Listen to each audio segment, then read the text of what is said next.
Good morning, and welcome to New Hanover County Schools The Morning Show. I'm Emily McCaskill. And I'm Olivia Santo. Thank you for joining us today and starting your day off with our exciting and educational morning show. We hope everyone is enjoying their wonderful programming this year from New Hanover County Schools TV. Keep in mind that there are a number of ways you can watch our channel along with our Spectrum cable channel. Anyone with a Roku device can now watch our channel. Just add the free peg.tv channel, then find the NHCS TV blue logo under their educational channel line. And if you have no cable or Roku device, you can see our live stream online or on your iPad or cell phone. Just go to nhcstv.wordpress.com. You'll see the live stream link, and soon to come will be future blogs by NHCS TV students. You can also follow us on Twitter at NHCSTV and friend us on Facebook. Look for New Hanover County Schools TV.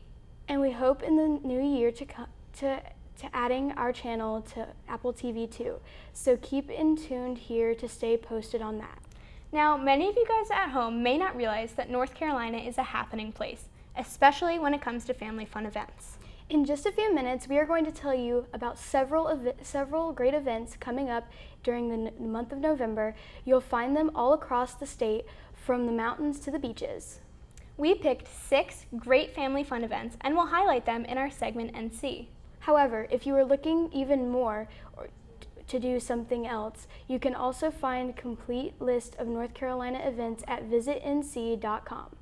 Also coming up in this block are this week's lunch menu and This Week in History.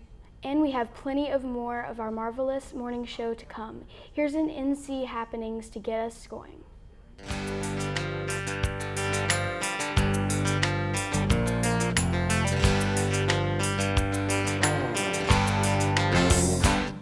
Date, November 10. Place, Fayetteville. Event, Veterans Day Parade. The theme of this year's parade is A Centennial of Service, commemorating the 100 years from the Armistice Day in 1918 to Veterans Day 2018. The parade will include active duty military veterans, organizations, military equipment, and ROTC units, along with other exciting groups. The parade starts at 8:30 a.m. and is free to the public. For information, call 910-920-80045 or visit fayveteransdayparade.com. Date, November 10th through 11th. Place, Huntersville. Event, Carolina Renaissance Festival. The Renaissance Festival is a 16th century European-style art and entertainment festival, combining outdoor theater, circus, entertainment, marketplace, jousting tournaments, and a feast fit for royalty. The festival starts at 10 a.m. and ends at 5:30 p.m. each day. Admission for ages 13 and up is $24, and ages 5 to 12 are $14. For more information, call 704-896-5555 or visit carolinarenfestinfo.com. Date, November 16th and 18th. Place, Wilmington. Event, Riverfest 2018. Celebrate Wilmington's annual Riverfest, featuring a street fair with exhibits, vendors selling art and handmade crafts, competitions, fireworks, more than 30 food vendors, and more. Enjoy a car show, live entertainment showcasing local musicians and bands, and see Miss Riverfest crowned as the festival's ambassador. The fun runs Saturday 10 a.m. to 6 p.m. and Sunday 10:30 a.m. to 3 p.m. Admission is free. For more information, visit wilmingtonriverfest.com. Date, November 17th. Place, Curry. Event, Morris Creek National Battlefield by candlelight. Join Morris Creek National Battlefield for a 45-minute guided tour through the history of the Battle of Morris Creek Bridge, the first Patriot victory in the American Revolutionary War. History comes to life as reenactors recount the details of the Revolutionary War. The battlefield by candlelight starts at 5:30 p.m. and ends at 10 p.m. Admission is $3 for adults, and children 12 and under are free. For more information, call 910-283-5591 or visit nps.gov. Date, November 23rd through the 24th. Place, Blowing Rock. Event, Blowing Rock's Christmas in the Park and Parade. Join the town of Blowing Rock for hot chocolate, carols, and live music and hayrides, and visits with Santa. On Friday, it starts at 1 p.m. and ends at 7 p.m. On Saturday, the parade starts at 2. Admission is free. For more information, call 828-295-5222 or visit blowingrock.com. Date, December 1st. Place, Brevard. Event, Twilight Tour. Twilight Tour includes horse-drawn carriage rides, a fire pit for s'mores, roaming carolers, an elf workshop, and musical entertainment on 2 stages. It may be cold outside, but this family-friendly event will surely warm your heart. It runs Saturday from 4:00 p.m. to 8:00 p.m. and admission is free. For more information, call 828-884-3278 or visit brevardnc.org.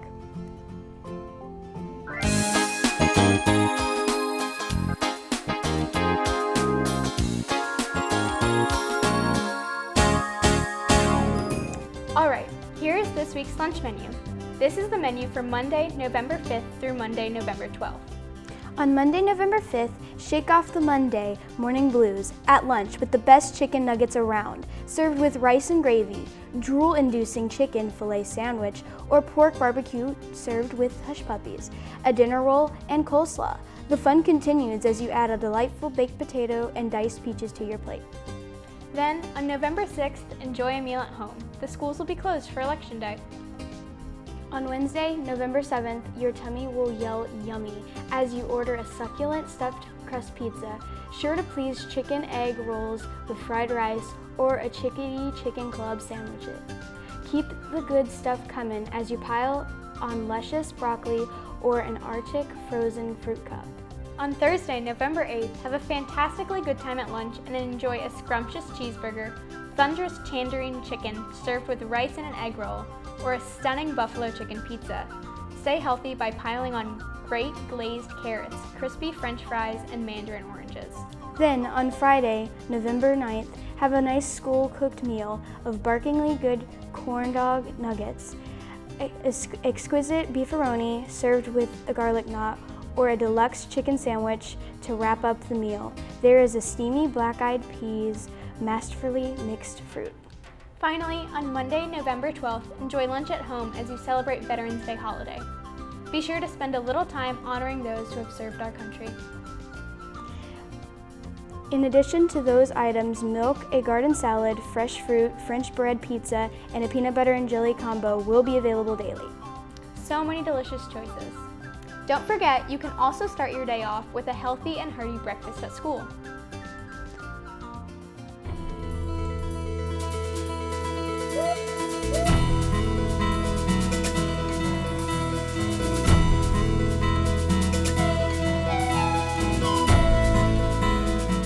Welcome to This Week in History. I am your historical host, Rocco Solano, covering all the colorful and amazing events that have left their mark on history's timeline. This is the week of November 5th through November 11th. November 5th, 1912. Democrat Woodrow Wilson is elected the 28th President of the United States. Highlights of Wilson's 2 terms include the leadership during World War I, his 14-point proposal to end the conflict, and the championing of the League of Nations. November 6th, 1789. The Pope appoints John Carl Bishop of Baltimore, making him the first Catholic bishop in the United States. Carl oversaw the creation of leading Catholic institutions in the new nation, including the nation's first Catholic university and cathedral. November 7th, 1983. A bombing in the United States Senate occurs. It was motivated by the U.S. military involvement in Lebanon and Grenada. It resulted in no casualties, but a permanent tightening of security around the Capitol. November 8th, 1895.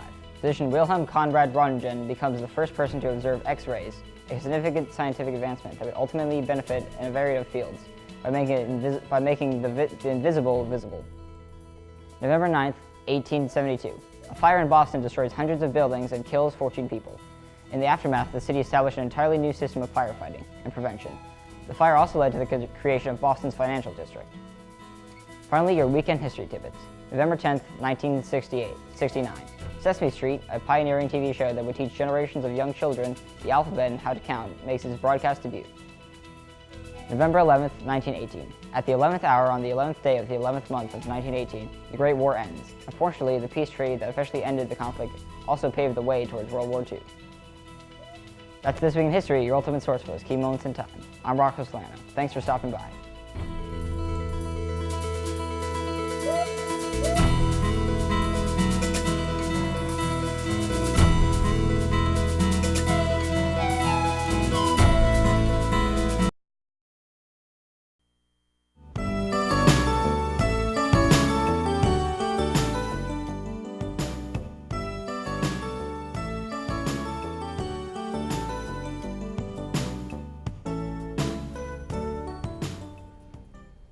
Good morning and welcome to New Hanover County Schools The Morning Show. I'm Emily McCaskill. And I'm Olivia Santo.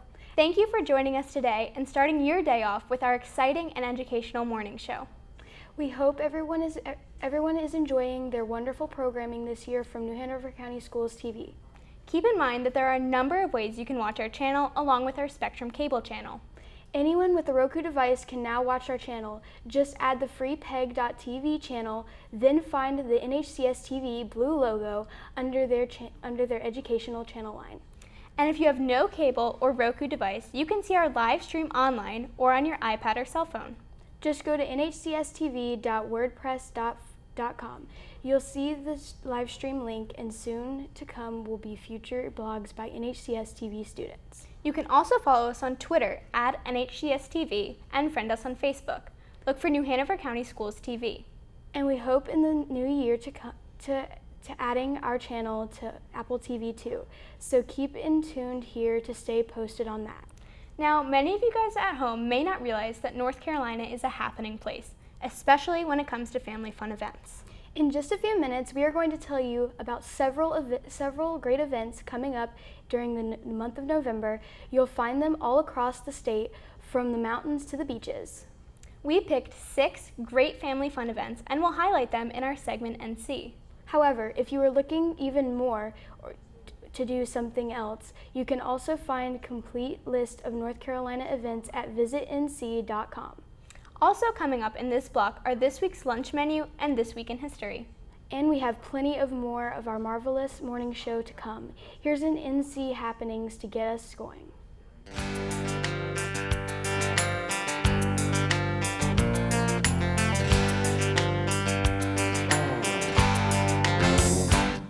Date, November 10. Place, Fayetteville. Event, Veterans Day Parade. The theme of this year's parade is A Centennial of Service, commemorating the 100 years from the Armistice Day in 1918 to Veterans Day 2018. The parade will include active duty military veterans, organizations, military equipment, and ROTC units, along with other exciting groups. The parade starts at 8:30 a.m. and is free to the public. For information, call 910-920-80045 or visit fayveteransdayparade.com. Date, November 10th through 11th. Place, Huntersville. Event, Carolina Renaissance Festival. The Renaissance Festival is a 16th century European-style art and entertainment festival, combining outdoor theater, circus, entertainment, marketplace, jousting tournaments, and a feast fit for royalty. The festival starts at 10 a.m. and ends at 5:30 p.m. each day. Admission for ages 13 and up is $24, and ages 5 to 12 are $14. For more information, call 704-896-5555 or visit carolinarenfestinfo.com. Date, November 16th and 18th. Place, Wilmington. Event, Riverfest 2018. Celebrate Wilmington's annual Riverfest, featuring a street fair with exhibits, vendors selling art and handmade crafts, competitions, fireworks, more than 30 food vendors, and more. Enjoy a car show, live entertainment showcasing local musicians and bands, and see Miss Riverfest crowned as the festival's ambassador. The fun runs Saturday 10 a.m. to 6 p.m. and Sunday 10:30 a.m. to 3 p.m. Admission is free. For more information, visit wilmingtonriverfest.com. Date, November 17th. Place, Curry. Event, Morris Creek National Battlefield by candlelight. Join Morris Creek National Battlefield for a 45-minute guided tour through the history of the Battle of Morris Creek Bridge, the first Patriot victory in the American Revolutionary War. History comes to life as reenactors recount the details of the Revolutionary War. The battlefield by candlelight starts at 5:30 p.m. and ends at 10 p.m. Admission is $3 for adults and children. 12 and under are free.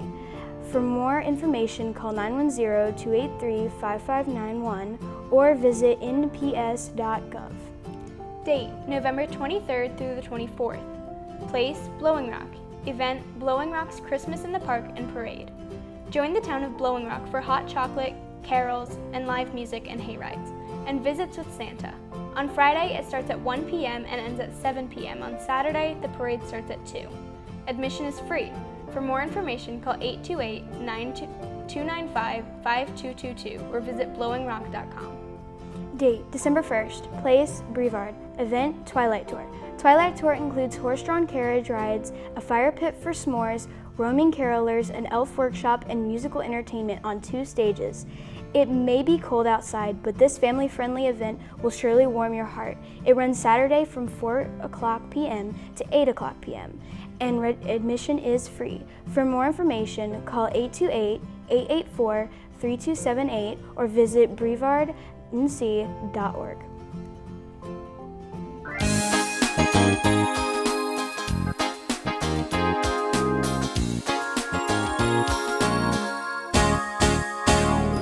Alright, here is this week's lunch menu.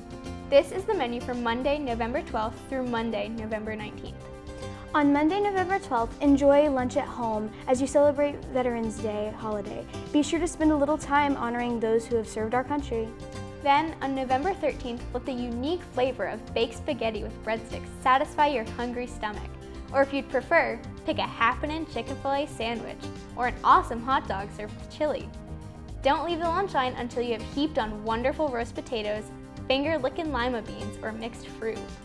On Wednesday, November 14th, get your grub on with fantastic French bread pizza, a flippin' fish fillet sandwich, or breathtaking barbecue chicken served with rice. Accompany your meal with creamy pasta, salad, sweet potato fries, and healthy diced pears. On Thursday, November 15th, fill your belly with a special Thanksgiving meal of turkey and gravy served with stuffing, or choose a crunchy corn dog nuggets or fish nuggets served with a corn muffin. And on your way to the table, be sure to pick up glazed yams, glorious green beans, and an apple crisp for dessert. Then on Friday, November 16th, satisfy your appetite with sure to please cheesy breadsticks, tasty chicken quesadilla with Spanish rice, or a bumpin' bacon cheeseburger. Continue the explosion of flavor with the side of items of fresh corn, cool carrot sticks, and yummy mixed fruit.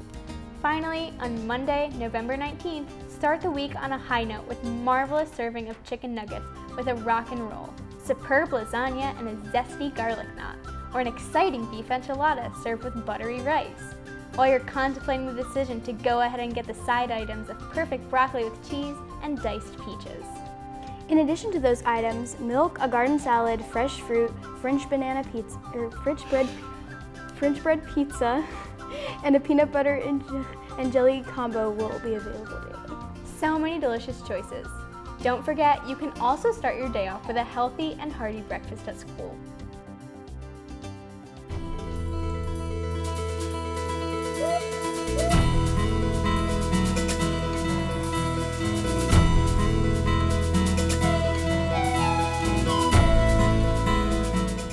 Welcome to This Week in History. I'm your historical host, Rocco Salerno, covering all the colorful and amazing events that have left their mark on history's timeline. This is the week of November 12th through November 18th. November 12th, 1954. Ellis Island shuts its doors after processing more than 12 million immigrants since opening in 1892. An estimated 40% of all Americans can trace their roots through Ellis Island. November 13th, 1955. The actress, comedian, and talk show host Whoopi Goldberg is born in New York City. Goldberg earned an Oscar nomination in her feature debut, The Color Purple. She went on to become the first ever solo female host for the Academy Awards. November 14th, 1969. Apollo 12, the second manned mission to the moon, is launched from Cape Canaveral, Florida. A landing site for the mission was the location in the southeast portion of the island of Storms. Apollo 12 successfully returned to Earth only 3 miles from one of its retrieval ships. November 15th, 1965. At the Bonneville Flat Salts in Utah, 28-year-old Californian Craig Breedlove sent a new land speed record of 600 miles per hour. Breedlove managed to push the car up to 608. November 16th, 2001. Author J.K. Rowling's star creation, The Boy Wizard Harry Potter, makes its big screen debut in Harry Potter and the Sorcerer's Stone. It went to become one of the highest grossing movie franchises in history. Finally, your weekend history tidbits. November 17th, 2003. Actor and former bodybuilder Arnold Schwarzenegger is sworn in as the 38th governor of California. Schwarzenegger became a major Hollywood star in the 80s with movies like Conan the Barbarian and The Terminator. November 18th, 1928. Mickey Mouse makes his first appearance in Steamboat Willie.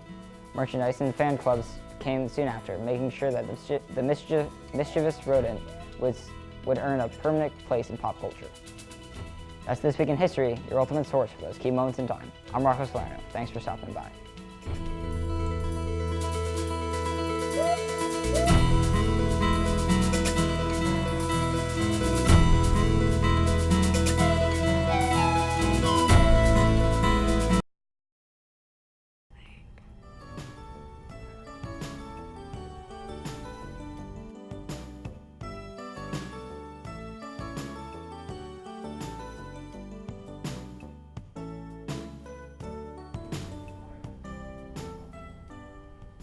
Good morning and welcome back to the morning show. I'm Emily McCaskill. And I'm Olivia Santo. We have some great segments ahead, but first we have our Did You Know?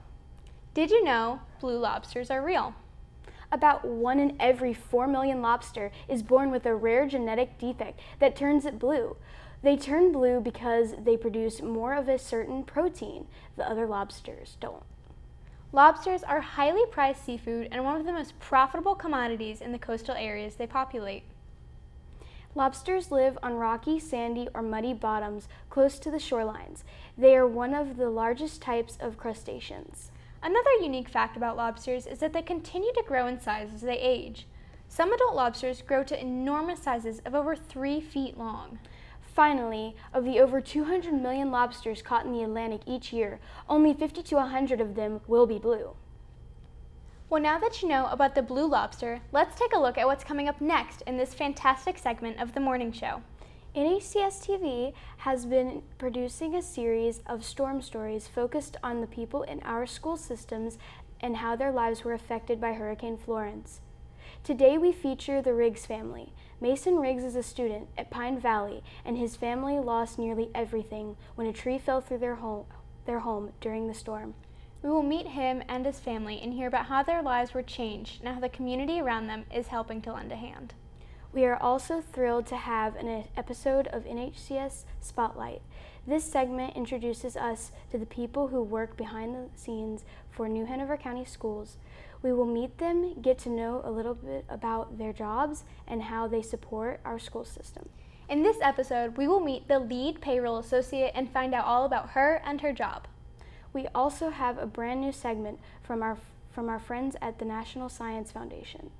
For the past couple of years, we have been airing their segment, Science Nation, which gives us a little insight into the research going around the country. This new segment is titled 4 Awesome Discoveries. In each episode, we get a quick look about new discoveries and some great information about each one. You will be amazed to see what is being discovered. And finally, we feature an edition of the award-winning Green Revolution.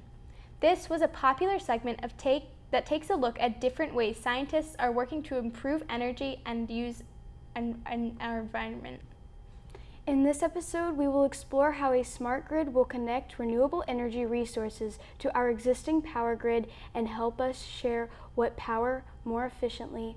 By developing control systems that regulate electricity flow, a research group is making our power grid smarter. We learn about it all in this week's Green Revolution. It's all happening right now.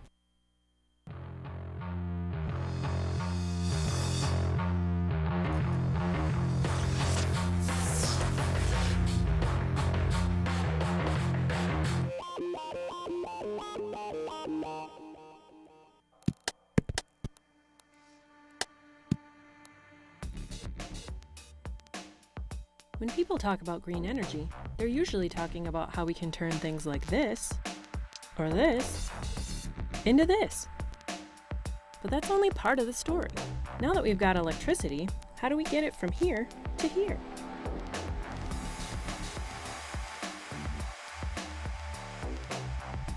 This isn't a new problem. When everyone wanted electricity in their homes, electric companies had to figure out how to get the power from the plant to their customers. So they built big grids of power lines. Well, the technologies and methods that we use in the distribution system basically have been around since the days of Edison and Tesla. That's over 100 years. Really? We have new ways to generate electricity, but we're still using the same 100-year-old technology to get it where it needs to go? Maybe we need to update that. Hillary Brown at the Colorado School of Mines is working on doing just that. She's on a team that studies electric power systems, and they've come up with some really cool ways to keep the power flowing. But because our current system is already so established, we can't just start from scratch. So how do we improve it without replacing everything? So we have to look at what changes we can make. Okay. So what we do is we create a computer model that expresses the system, which would be, say, your house or a business, and to the generation sources, which are renewable, so photovoltaic panel or a wind generator. Okay. And then you have different power lines that connect them. Then you try and minimize the cost that you're putting into the system while maximizing the benefit you're getting out. So, an update. That should work. Take what we've already got and make it better. But what are some of the changes we could make? One of the reasons we would want to switch to a smart distribution system is because we want to be able to use what's called distributed generation. So instead of having a huge coal plant way over here and your city over here, you're going to have lots of tiny little generators at the different locations in your city, so in an office building or at your house, Okay. for example. But adding renewable resources and updating power lines isn't going to solve all our problems. A lot of the time, renewables are far away or unpredictable. That's where the smart grid comes in.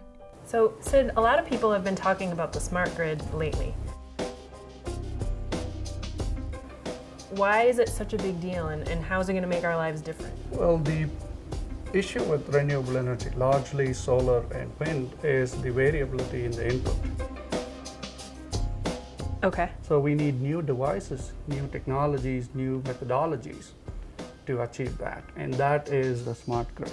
Okay. So your lab is working on ways to make sure that we have a reliable, constant stream of electricity, even though the ways that we're getting the electricity might not always be constant. That's right. Ted Song at UT Austin is an engineer working on a new piece of technology that regulates the power that comes from different sources, so we can use it in our homes. Okay, so when you are trying to connect different sources of energy into one system, we have control issues. We have to solve a lot of equations, and we have to do computer simulations. And also, after computer simulations, we make designs for converters. So you actually had to build this entire converter. Yes. Look at all these cool Right, things. you know, so it's like, yes, Lego, like having fun with different components. What's that? But it must be fun to be able to build it however you Right, want. right. Kids, you need math. Smart grid won't just help us use renewable energy, it will also help us control the flow of energy to and from our lives. Think about it like a highway. Only right now, things only move in one direction. All the energy is going from the power company to your house. But what if we added another lane in the other direction and built some on-ramps? Suddenly, things are moving back and forth, and the whole system can work more efficiently. That seems smart.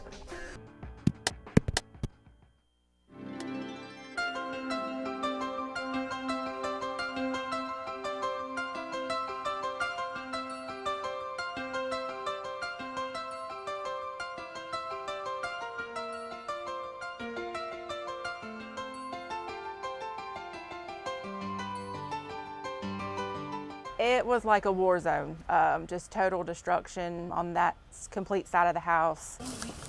Amy Riggs recounts the moment she walked into her home for the first time after Hurricane Florence. Sad, mad, angry, but then extremely grateful that we were not here and we did the right thing by evacuating and that we had our lives and our son was completely taken care of. She and her husband, Michael, took their son to Asheville to get away from the storm. While they were gone, a neighbor sent them pictures of the house, but it wasn't until they returned to Wilmington that they truly understood just how bad the damage really was. This is where part of it fell through the roof and the rafters here. No walls, no ceiling through the rafters, everything gone through the kitchen and the living room. Just nothing you could ever imagine, just seeing complete destruction like that. The tree was inside the house, 100-year-old oak. So it was a full week of all that wind and rain, the rain just coming and pumping in. So it did flood, and the floors are going to have to be pulled up, and the mold is just like wildfire. The mold is so fast. I've rode some storms out, but I've never seen nothing this bad as far as the damage and just people being out of work and power and flood. Their 5th grade son, Mason, goes to Pine Valley Elementary and says the entire ordeal has been really hard for him. It's kind of traumatizing for me, but I keep thinking about all the good moments and all of the good things that'll happen when we get the tree out and everything. And unfortunately, they don't have the insurance they need to make repairs. About 6 months ago, Riggs made the difficult decision to cancel it. We either had to pay for childcare or win in hell, and we just had to go with childcare. But in the midst of hardship, there has been a ray of hope. We've had great community support from some educators, from teachers from Pine Valley that have reached out and even come by and helped, community friends from the school, just a lot of support, overwhelming support. And Miss Angevine brought new scrub tops for me to work and socks because I was wearing my son's socks, and they've helped with the GoFundMe page. More people has come to aid and help this time than, any time I've seen. Churches and everybody from young to old, just helping out and doing what they can, Many groups of people are collecting all sorts of school supplies that will be distributed to the schools. The school system will keep track of all students who have been displaced due to Hurricane Florence, and they will make sure through, by contacting the school social worker, that any needs that need to be met will be taken care of for the students. It's made me feel really happy, and it's just made me know that there's so many good people in this world, always there to help people. And while a lot of the house may be gone, Riggs says their family is determined to make it a home again with the help of friends, family, and the Cape Fear community they love so much. We all grew up here. I did, all of my cousins. We had all of our family dinners here, and holidays were spent here. My grandma cooked every holiday meal in that kitchen, so when that tree went through it, it took a lot of us with it. A lot of those memories of Grandma cooking those turkeys and cooking the different things and all the cakes and all the baking that she did and all the meals that were ate around that table, it took that piece of our heart from us, but we'll rebuild it even better.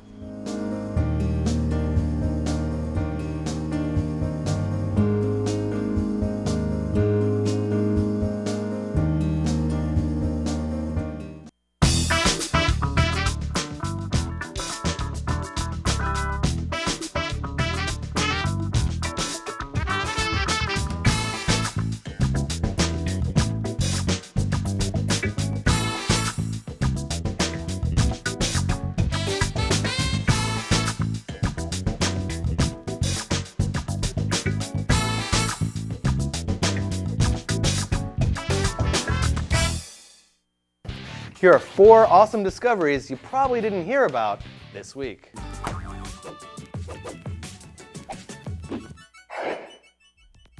Butterfly cam catches cancer. Researchers have developed a surgical camera inspired by the eye of the morpho butterfly, which can see regular color images and near infrared. Connected to goggles the surgeon wears, the camera sees infrared signals given off by near infrared dyes that bind to cancer cells, so the surgeon can find and remove all the cancerous tissue. Grime Stopper. A new everything repellent coating could help kid-proof your phone, your home, even your child's daycare. Called omniphobic in material science parlance, the coating swiftly sheds just about every known liquid. Water, oils, alcohols, yep, even peanut butter. The research team hopes to bring the coating to market within 2 years. Who says grime doesn't pay? Alligators on the beach? Mountain lions miles from the nearest mountain? Scientists say we better get used to it. A new study finds that as their populations rebound, many large predators are recolonizing ecosystems that were once prime hunting grounds for them, before we humans decimated their numbers. Is this return to places long considered off limits or too stressful for them a short-term blip? The scientists say no. It's a return to the way it used to be, and it upends one of the most widely held paradigms of large animal ecology. Galactic Smash-Up. Peering deep into space, 90% of the way across the observable universe. astronomers have witnessed the beginnings of a gargantuan cosmic pileup, the impending collision of 14 young star-bursting galaxies, an ancient megamerger destined to evolve into one of the largest structures in the known universe, with masses equivalent to 1,000,000 billion suns, vast amounts of dark matter, humongous black holes, and X-ray emitting gas with temperatures that reach over 1,000,000 degrees. And there you go. See you next week with 4 more awesome discoveries funded by NSF.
Welcome everyone to the morning edition of Your School News. I'm Thomas Jones. Our top story this week, students at Mary C. Williams and the International School at Gregory had to move into different schools following Hurricane Florence because of extensive damage. YSN reporter Joanna Carey tells us how the transition went and what staff did to make it happen. It doesn't matter what building we're in, it's the people, it's the relationships, and it's the connections that these kids have built with their teachers. Even though we were only in school for 10 days, that teacher is that constant in their lives. Hurricane Florence tore through the Carolinas in early September. High winds and flooding were an issue for many homes and businesses in the Cape Fear region. Most schools in Wilmington sustained damage as well. Because of that, numerous teachers and students were relocated to other facilities, including the International School at Gregory, who had to temporarily move into Snipes Academy. The transition can be really tough on kids, especially when they've probably lost some things, have suffered some devastation in their own lives through the hurricane as well. But surprisingly, it's been very good. We've had great attendance. The Thursday we came back, 93% attendance. On Friday, 95% of students were here. And then those who have not been here, we have had our counselors and social workers reaching out individually to those students to make sure that we can provide them any support that we might need to do. Okay, your letters are B, A, C. Over at Coddington, staff hosted Mary C. Williams because their building also had quite a bit of damage. Had some moisture in our buildings, and so luckily we found it, and our wonderful folks at Central Office in Operations have been right on it and making sure that our building is safe and a great learning environment for all our students, so they're taking care of any moisture over there. And we've been able to come over here and just jump right into the Coddington way. The first day was a little bit rough. Children looking for their classrooms. Luckily, we had lots of parent volunteers. We had lots of folks from Central Office helping us out. So everybody found their way to their classrooms. Luckily, Ms. Oots and I have worked together before, so we had no problem picking up and just getting over here. I basically told Ms. Oots, this is your school for as long as you need it to be.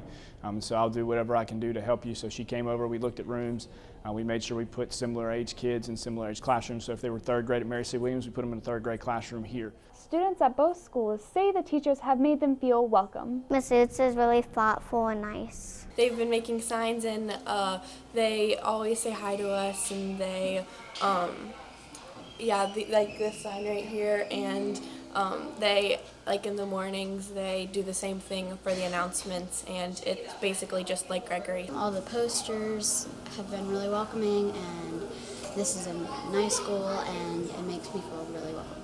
That first day back, seeing them come in, there were tears. There were happy tears when kids came in and saw their teachers, and tears from the teachers too.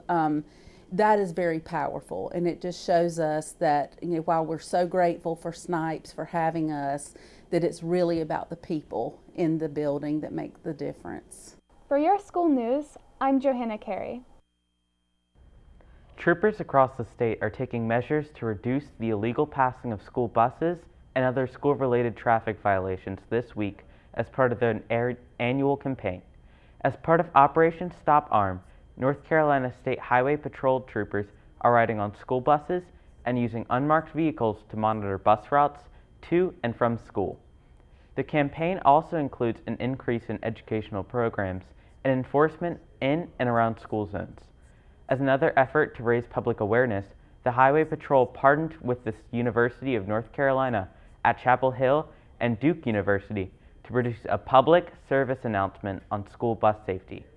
Every child should be afforded as a safe means of travel as they attend their respective educational institution, said Colonel Glenn McNeil Jr., commander of the Highway Patrol. Every day, buses are passed illegally, putting children in danger. The Highway Patrol plans to continue to decrease this danger throughout the school year. Staff at Forest Hills recently had a pep rally to get the students excited about the school year. Kids unveiled mascots that represent the regions of the world that they'll be learning about. Explore the world and be the change is the motto at Forest Hills. That motto leads to an ultimate goal of teaching students about the various places around the globe. They also use the UN Sustainable Development Goals to determine how they can be world changers. I mean, they're young, and so when you get there and you kind of start letting them see how they can be the change, we're hoping that that will really be something that pushes them towards. I know there's a program in one of the local high schools that the whole class is all about service learning. So we're really hoping that we are building them up and planting those seeds for them to join stuff like that, so that they'll be motivated and leaders in that way. Daniels says they are also focusing on what they can do in the Wilmington community to help those that need it the most. The rally recently got the students excited about learning and all the places and people in the world. The staff plans to keep that energy and enthusiasm for learning going all school year. On the beautiful fall evening, parents, students, friends, school staff, and community members gathered at Hoggard Stadium to enjoy the annual Marching Band Expo. The evening consisted of one amazing performance after another as each of the 4 high schools took to the field. The Laney Band was first to ignite the crowd, performing I Am. The music moved the crowd through the phases from I Am Alive to I Am Creative and finished with I Am Gifted. Then the evening turned wild as the New Hanover Wildcats took to the field with a special performance titled Wildcat Pride Amplified. The energized performance had the crowd screaming and cheering.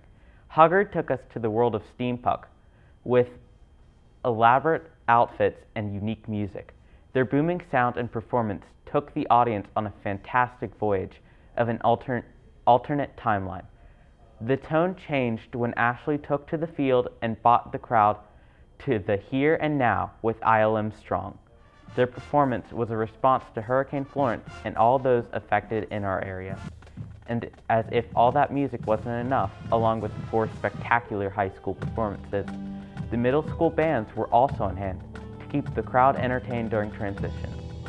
It was an amazingly wonderful event, capped off with the transitional grand finale, with all 4 high schools took to the field together and performed their fight songs in succession. The Marching Band Expo was a mega success and will be remembered by all in attendance. If you missed it, fear not. NHCS TV recorded the full show and will be airing it this month. JROTC students at Ashley High School strapped on their live vests for a fun, high-speed boat ride with the U.S. Coast Guard. It's all part of an experience that allows them to learn more about our military up close and personal. YSN reporter Bryson Byers brings us the full report.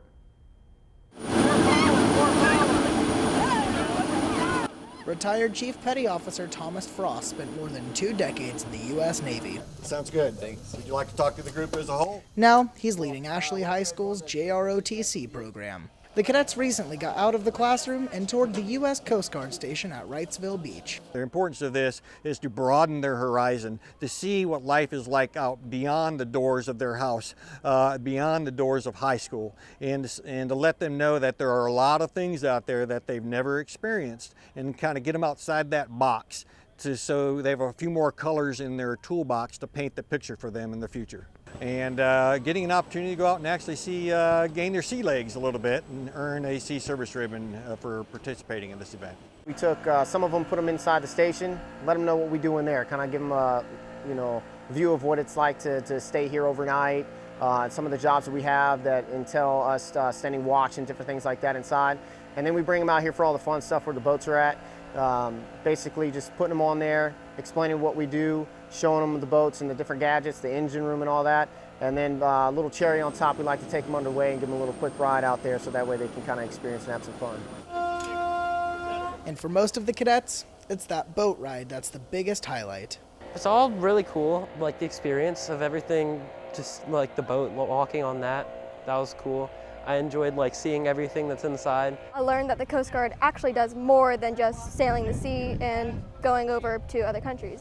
They do more with marine, and they actually do a lot more than I actually thought. I like the questions. The questions are the best thing. I like having the kids being involved as much as possible, and that's one of the things I tell them when they first get here. I say, hey, this tour can be a lot of fun, but it's going to be more fun the more questions you ask. And so you get a lot of interesting questions about what you do, and it makes you reminisce a little bit about what your career has been and the things that you have done in your career.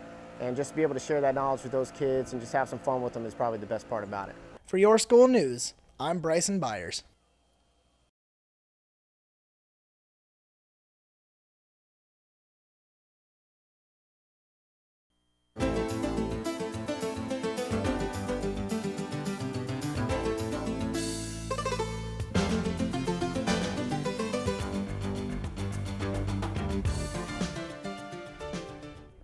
Welcome to Game Time. I'm your host, Thomas Jones.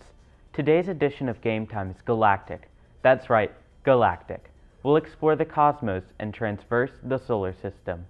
Join us for this inquisitive and informative journey. To learn more, we send it to our contestants, Emily and Olivia. Welcome to Game Time. Thanks, Thomas. Nearly everyone from the dawn of man on has looked up to the sky in wondrous awe. Take away the city lights and you can see hundreds of stars across the sky. Some of them shine brighter, while others appear in groups together.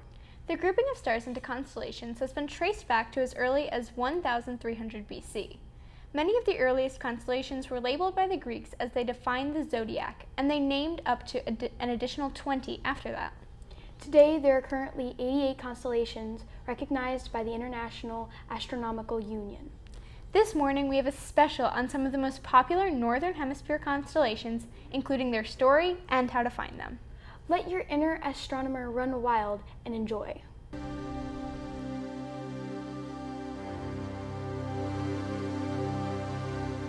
Constellations have been a part of skygazing for thousands of years. Finding and connecting the stars which form a constellation is a fun and rewarding experience. However, finding a constellation is not always an easy thing. The time of year and latitude you are at can all affect what constellations you see. Along with finding and seeing constellations, many have a story that goes along with them, while many others have their own legend. Here are some fun constellations which can be found in the Northern Hemisphere and their story. Orion is probably the most popular because of how easy he is to find. Orion is found in the Northern Hemisphere in the winter.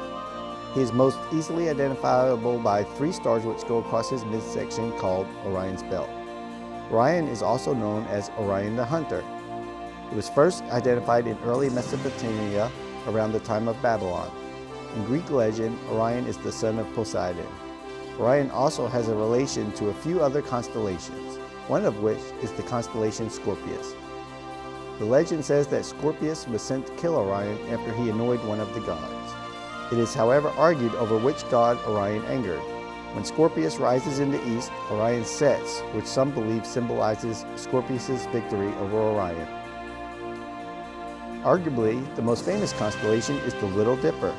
The Little Dipper is one of the first constellations many kids are taught and can be used to find compass directions, as well as many other constellations, such as the Big Dipper.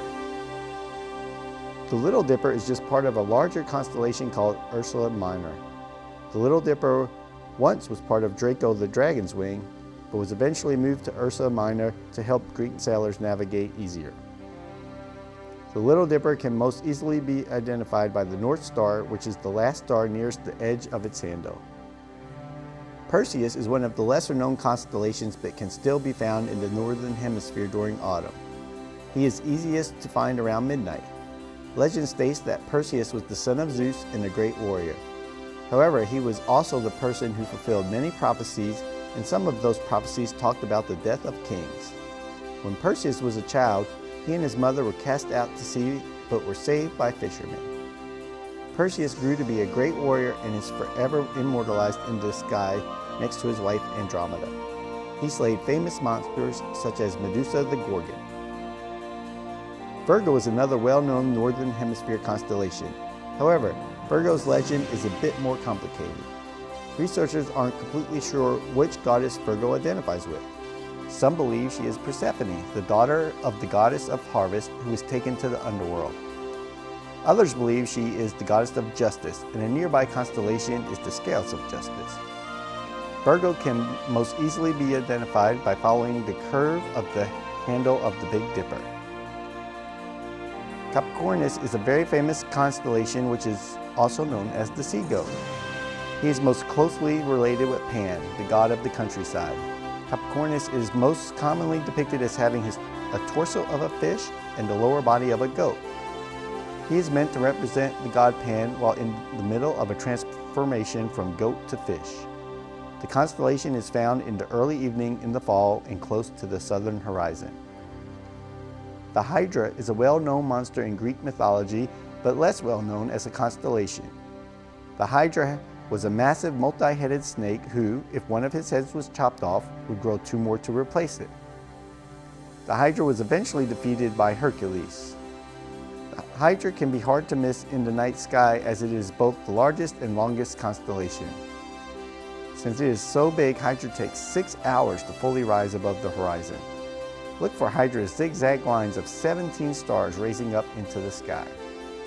These are just a few of the constellations you can find in the night sky, and a brief overview of their stories.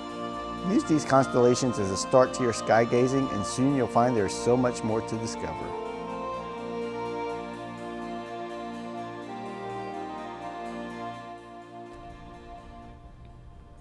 Finding constellations can be a fun family activity, especially if you are camping out or traveling outside the range of the city lights.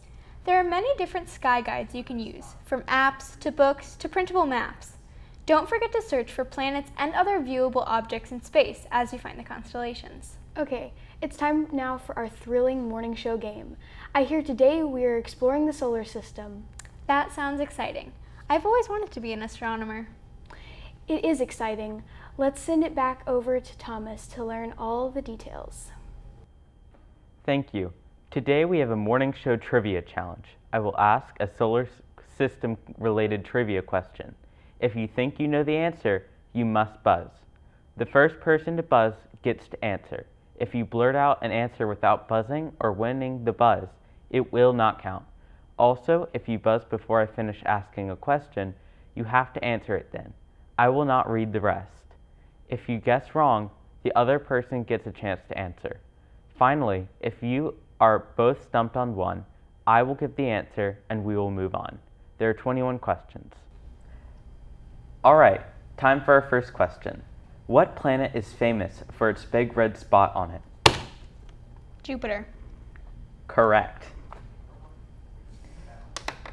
What planet is famous for the beautiful rings that surround it?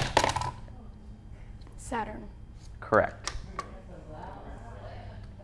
What planet is known as the red planet? Mars. Yes. What planet has only one moon? Uranus. No. Earth.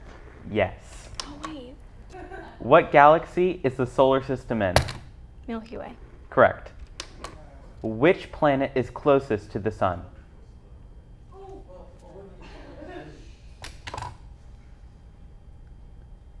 Mars?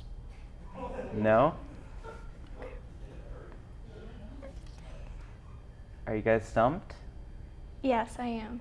All right, it was Mercury. Which planet in our solar system has life? Earth. Correct.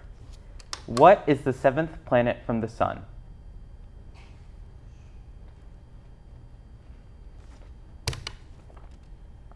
Neptune. Incorrect. Mercury? Incorrect.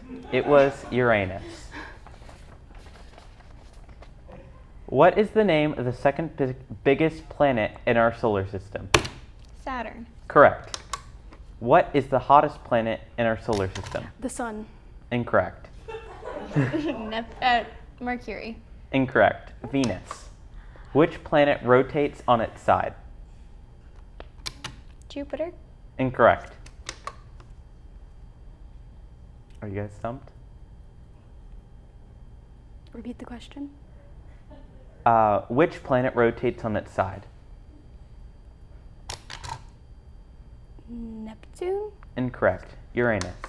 Which of the planets, other than Earth, has an atmosphere and seasons? Mars. Correct. Which planet has a storm that creates what is known as the Great Dark Spot?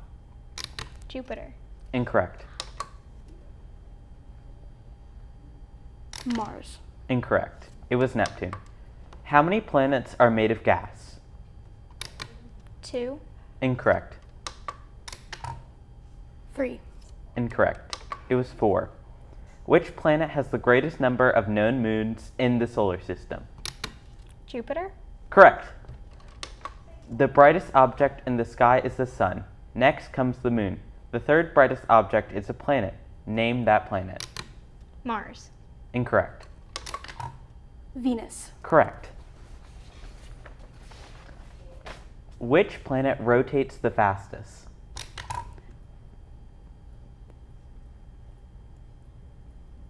Mars. Incorrect. Uranus. Incorrect. Jupiter. Which planet has the shortest day? Mercury. Correct. Which planet is closest in size to Earth? Venus. Incorrect. Mars. Incorrect. Mercury. The asteroid belt is between what two planets? Jupiter and Saturn. Incorrect. Earth and the sun. Incorrect. Mars and Jupiter. What planet has the fastest winds in the solar system? Neptune. Correct.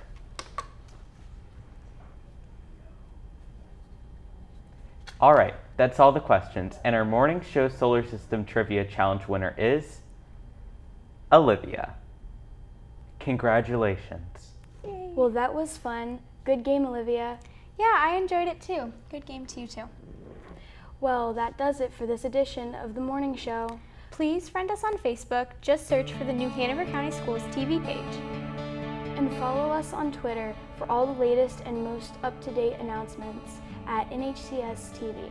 Remember, for the best TV of all, each and every day, keep it tuned right here for New Hanover County Schools TV on the Learning Network. Have a great day and a wonderful week.